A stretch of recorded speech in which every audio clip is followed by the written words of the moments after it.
Howdy folks, it's the second week of August 2026, and welcome to This Week in the West. I'm Seth Spillman, broadcasting from the National Cowboy and Western Heritage Museum in Oklahoma City.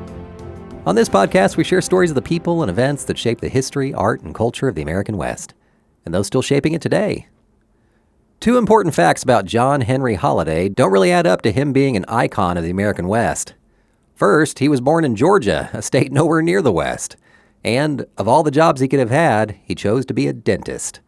Of course, if he hadn't been a doctor of dentistry, he would have never been called Doc Holliday. Today, we remember one of the most feared gamblers and gunfighters of the frontier who was born this week, August 14th, 1851. John Henry Holliday was born in Griffin, Georgia, to a respectable Southern family.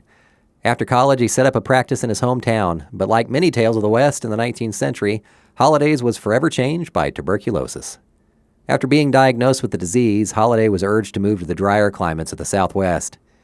He chose to go to Dallas and remain a dentist, but his persistent coughing made it difficult to treat patients, and before long he was making his living as a gambler instead. That decision pushed Doc closer to the lawlessness of the West in the late 1800s. He eventually left Dallas after repeated run-ins with the law over gambling. He drifted across the frontier looking for the next card game that would make him some money. He was also using alcohol and opium to deal with his illness. Years of drifting from town to town found him in many of the most infamous locales of Western history, including Dodge City and Tombstone. Those two towns were where Doc Holliday's fate intersected with another of the West's most iconic names, Wyatt Earp. Doc and Wyatt first connected in Dodge City, Kansas. Doc had tried to establish another dental practice there, but it was in a saloon where the two crossed paths. One oft-repeated tale says Doc came to Wyatt's aid during a confrontation. As the story goes, Doc's card game was interrupted by a scuffle between Wyatt and a group of cowboys. Doc pointed a gun at the ringleader and got Wyatt out of his trouble. Wyatt gave him credit for saving his life, and the two became friends. Fast forward 2 years, and both Wyatt and Doc found their way to the town of Tombstone, Arizona, which was booming at the time after the discovery of silver. By October 26, 1881, Wyatt's brother Virgil Earp was both a deputy U.S. Marshal and Tombstone City Police Chief, but had been running into trouble with a group of cattle rustlers and horse thieves called the Cowboys. Virgil Earp deputized Doc, as well as the two Earp brothers, Wyatt and Morgan, and a confrontation finally erupted between the 4 men and the 5 members of the Cowboys: Ike Clanton, Billy Clanton, Tom McLowry, Frank McLowry, and Billy Claiborne. It was the shootout at the OK Corral. What actually happened in those wild few seconds has been clouded by history and Hollywood. Whether it was as dramatic as those moments depicted in the movie Tombstone is up for debate, but 3 of the members of the Cowboys died and at least 1 was killed by Doc Holliday.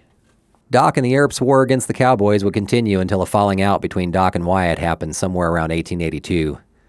From there, Doc's life continued its downward spiral while his reputation spread.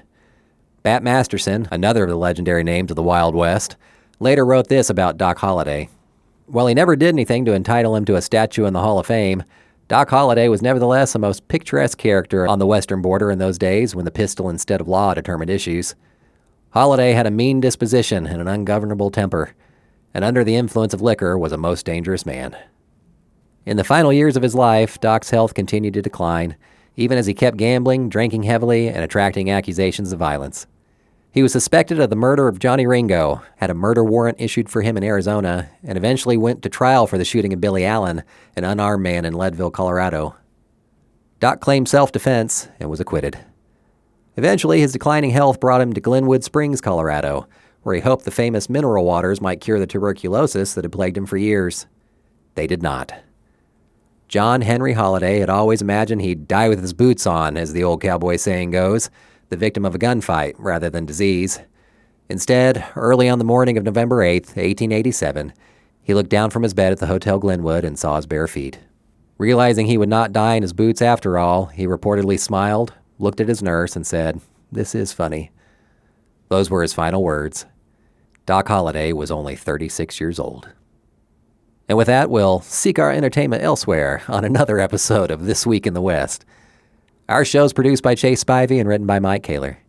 Follow us and rate us on Apple Podcasts or wherever you hear us. That'll help us reach more people.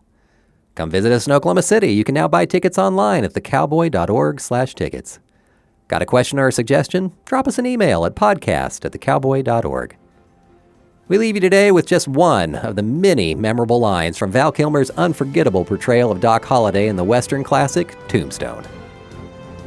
"There's no normal life, Wyatt, is just life. Get on with it. Much obliged for listening, and remember, come find your West here at the National Cowboy and Western Heritage Museum.